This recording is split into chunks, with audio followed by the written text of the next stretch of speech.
शेतकरी बांधवांसाठी तातडीचा इशारा, पुन्हा आली महत्त्वाची सूचना. शेतकरी बांधवांनो, राज्यातील हवामानात बदल. बहुतांश भागामध्ये 10 जूनपर्यंत मान्सूनच्या आगमनाची शक्यता नाही. कोकण, विदर्भ, मराठवाडा, मध्य महाराष्ट्र आणि खानदेश दुपारनंतर ढगाळ वातावरण. काही भागात वादळी पावसाची शक्यता वर्तवण्यात आलेली आहे. तर कृषी आणि आपत्ती व्यवस्थापन विभागाकडून नागरिकांना व शेतकऱ्यांना आवाहन.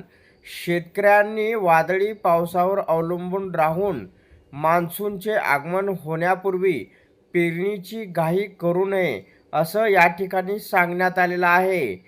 तसेच विजेच्या कडकडाटाच्या वेळी स्वतःची व पाळीव जनावरांची सुरक्षितता सुनिश्चित करावी.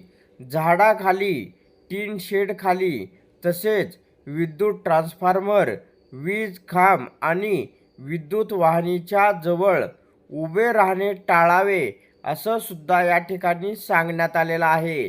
तर अशा प्रकारे राज्यातील शेतकऱ्यांसाठी ही अत्यंत महत्त्वाची अपडेट होती. अशा प्रकारच्या महत्त्वपूर्ण अपडेट जाणून घेण्यासाठी आताच आपल्या टेक मराठी रघु यूट्यूब चॅनेलला जास्तीत जास्त शेअर व सबस्क्राईब करा.